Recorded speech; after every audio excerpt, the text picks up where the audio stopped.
Brett Lashley and Dabo is an intriguing coaching matchup. And it's not as if I'm going to table that point. I'll table that point. But on the one hand, let's just talk about the feel of the programs. SMU coming off of a college football playoff appearance, obviously Clemson doing the same. SMU may be a slight disappointment, depending on how you view them. They may be a slight disappointment this year, but I'll tell you what they're not. They're not a descending program. And over the summer, I made waves when I called them the fastest ascending program in the United States of America. And I still believe that. Because the upward trajectory, if you combine a good coach, an improving football program, and the resources they have, oh, by the way, put them in a top 6 metropolitan area in the country that can attract people, stay with no state income tax, no sales tax on groceries. Man, I'm telling you, like, there is real potential. And I still believe that. And this football team is still good, by the way. They're 2-0 in conference play. SMU's got the vibes of going straight up and progress and ascension. Like, vibes are a real thing here. And when I look at Dabo Swinney's Clemson, man, even though they made the college football playoff last year by virtue of winning the ACC championship game, it kind of just feels like this thing is over for Dabo. I mean, here's a dude who had to have help from Fran Brown and Syracuse to get into the conference championship. Otherwise, they weren't going to the college football playoff. So you had that right there. But this whole thing has just had the feel of just being archaic. Not really on board with the NIL. Pushed back on the transfer portal. And now look at where you are. You're 3-3. You lost to Georgia Tech. Clemson's not supposed to lose to Georgia Tech. You had all sorts of trouble with Troy. And then you lost a game at home to begin the year to an LSU team that I know is good, don't get me wrong, but you started out the season at number 4. And you lost a night game at home. Like, Clemson was not supposed to do this. And it just seems to be on such a downward slide for Dabo Swinney. And it's a cautionary tale with some of these coaches. Some of these militaristic style coaches who are against the kids making money and, don't want to adapt to the times, use the transfer portal. And you compare that to SMU, who has said, yeah, we're going to pony up all the resources we want. What does it look like for SMU? Their recruiting class is the best it's ever been, at least in my lifetime. I mean, by far. We did an episode on SMU over the summertime before the season started, maybe early August, late July, where we just counted the 4-stars that are in the class. It's more 4-stars in this one class that SMU has had in the last 15 years. And they're good. I mean, SMU is going toe-to-toe with Oklahoma and Miami for recruits. You can't tell me that program's not on the rise.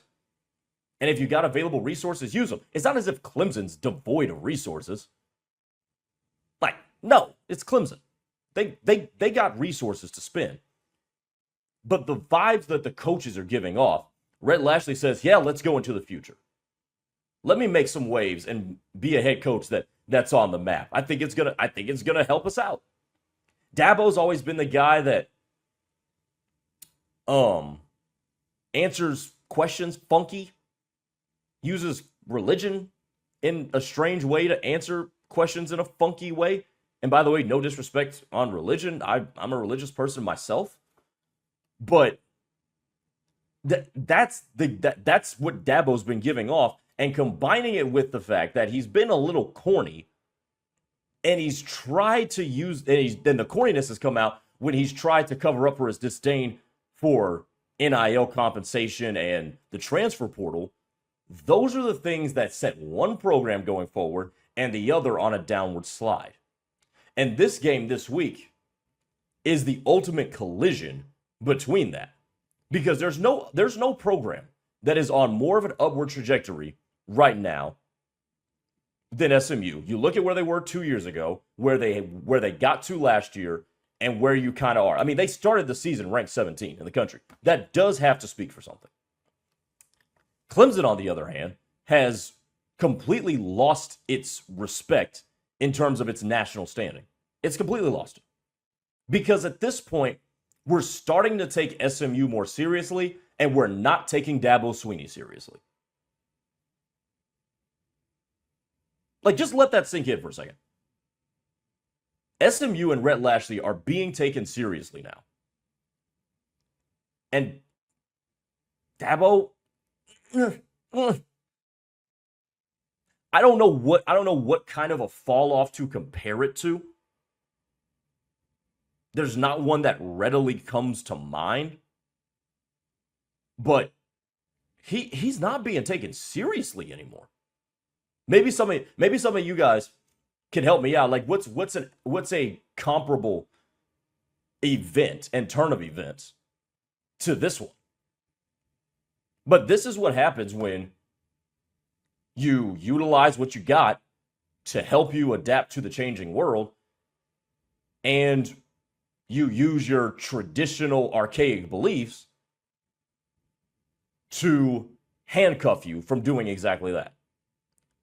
I mean, Clemson, like, think about the season that Clemson's had.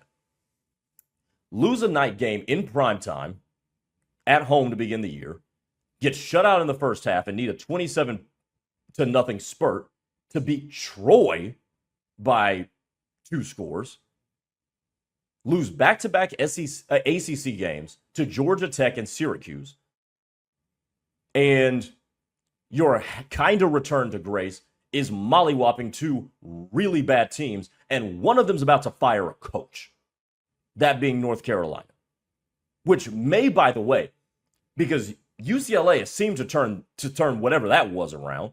They look like a functional team. North Carolina is, bar none, the most dysfunctional program in the country. That's one of the teams you beat to make us feel halfway good. It doesn't feel right. If you ask me what kind of vibes I'd rather be on, hell, I'd rather have the vibes in Dallas. Haven't won any national championships yet, but it just feels better. And it feels better of a situation. It feels better going into the future. And they don't have to make some hard turn, anti-personality type of pivot. Just smoothly going along into it. Just ride right into it. NIL, paying players, utilizing resources. Yeah, sure, we can do that. Dallas-Fort Worth area, plenty of good places to live. You're in the center of one of the biggest states in the world, one of the biggest metropolitan area, one of the biggest states in the country, one of the biggest metropolitan areas in the country. Yeah, we'll use that. Lure players with that. Keep the players home, which, by the way, our area is a factory for college football talent. We're going to keep them home and make that our goal. Telling you, it may not feel like it right now because you lost those games to Baylor and TCU, but SMU is still on the most upward trajectory of a rising team in the country, and Clemson is doing the exact opposite.